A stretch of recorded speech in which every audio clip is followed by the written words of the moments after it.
A paz do Senhor, querido amigo, querido irmão, quem vos fala é o pastor Marcelo Cordoville e hoje nós vamos para mais uma aula, nossa segunda aula de teologia do Novo Testamento, e nós vamos trabalhar aqui e dar a nossa atenção aqui aos 4 evangelhos, tá bom? Que são uma coleção de registro muito especial quando são examinadas de modo coletivo, tá? Para começar a nos encontrar, eu vou perguntar aqui, né? Por que há 4 evangelhos? Especialmente quando os 3 primeiros parecem abranger quase o mesmo assunto. E um só não seria melhor? São sempre perguntas que pessoas que estudam esse ramo, estão começando a estudar, no caso, elas sempre se indagam. Como estamos tratando de escritos divinamente inspirados? A resposta final, naturalmente, é que há 4 evangelhos porque Deus assim quis, tá? Mas podemos acrescentar que existem razões claras para Deus ter feito isso. Existem 4 evangelhos em lugar de um, de modo a apresentarmos um retrato de Cristo. Os 4 evangelhos têm cada um a sua individualidade que não pode ser anulada. Pois então, a unidade do tema, somada à sua diversidade, é que os torna tão interessantes à mente e tão satisfatórios ao coração. Também podemos explicar a necessidade dos 4 evangelhos facilmente pelo fato de ter havido, nos tempos apostólicos, 4 classes representativas do povo: os judeus, os romanos, os gregos e a igreja. Cada um dos evangelhos escreveu para uma dessas classes, adaptando-se ao seu caráter, à sua necessidade e também às suas ideias. Exemplo, Mateus foi escrito para o povo judeu e fala da revelação do Filho de Deus e tem a figura, né, ilustrativa do leão. Marcos foi escrito aos romanos e tem a revelação de Jesus como servo e tem a figura representativa do boi. Lucas foi escrito aos gregos e apresenta Jesus como filho do homem e tem a figura representativa do homem, do rosto de um homem, na verdade. João foi escrito à igreja e tem apresentado Jesus como Salvador e tem a sua figura representativa da águia. Vamos trabalhar os evangelhos aqui ponto a ponto aqui dentro da sua teologia. Mateus. Sabemos que os judeus esperavam pela vinda do Messias, prometido no Velho Testamento, e apresenta Jesus como o Messias, filho de Deus. Então, esse é o motivo fundamental, ou a ideia fundamental de Mateus, tá bom? Olha só que interessante. O leão era símbolo da tribo de Judá, a tribo real. Em Mateus, no nosso Senhor é singularmente o leão da tribo de Judá. João capítulo 3, verso 17, eis que uma voz do céu dizia: este é meu filho amado, em quem me comprazo.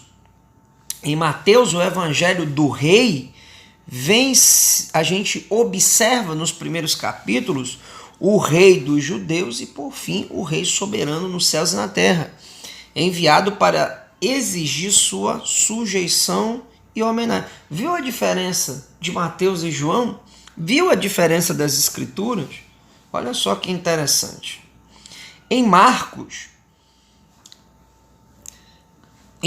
no caso, Marcos escreveu aos romanos, um povo cujo ideal era o poder, né? Mostrar o poder, o serviço. Assim, Marcos descreveu Cristo como um servo fiel. O boi é o emblema do trabalho servil. Ele representa, entre os antigos do Oriente, o trabalho paciente e produtivo. A ênfase do livro se encontra num Cristo ativo, um servo forte, mas humilde. Em Marcos, o evangelho do grande servo de Deus enfatiza os atos de Cristo, não as suas palavras, tá bom? Fique isso bem claro, os seus atos, não palavras. Marcos conta a lida incansável do servo de Deus, o Filho de Deus. Temos aqui agora Lucas, e Lucas escreveu um povo culto, viu que isso fica bem claro, os gregos, cujo objetivo era atingir a perfeição e assim chegar a ser Deus, né? Então ele atingiu, né?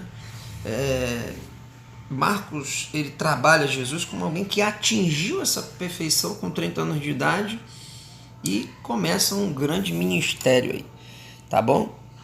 Lucas apresenta Cristo como Filho do homem, perfeito em tudo e que chegou a ser Deus, tá bom? O homem é símbolo de inteligência, razão, emoção, vontade, conhecimento e amor. Esse é o símbolo aí da representatividade desse livro.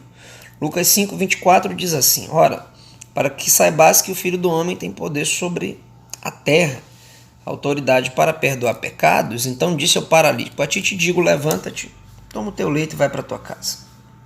Em Lucas, o evangelho do Filho do homem mostra-se, né, o coração de Jesus em uma série de manifestações e de sua paixão, de sua ternura e de seu amor. E finalizando aqui no livro de João, né? João, ao escrever, tinha em mente a igreja, pois já fazia muitos anos que Cristo tinha sido crucificado. E as verdades do evangelho estavam sendo esquecidas. Por isso João, vendo a necessidade dos cristãos de todas as nações apresentar as verdades mais profundas do evangelho. João capítulo 4, verso 42 diz assim: e dizia a mulher: já não é pela tua palavra que nós cremos, pois agora nós mesmos temos ouvido e sabemos que este é verdadeiramente o Salvador do mundo.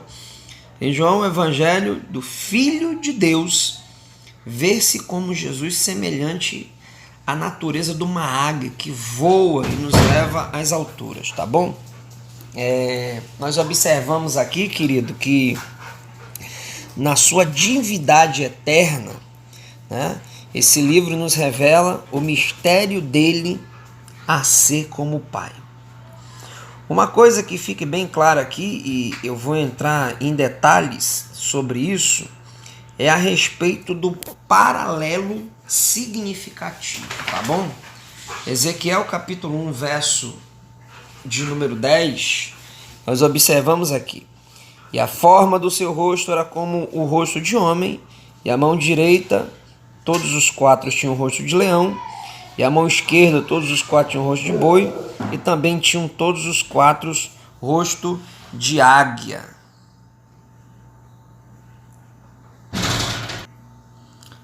Pois bem, querido, o leão simboliza a soberania, a força suprema, o homem a mais alta inteligência, o boi o serviço e a águia, o celestial divino.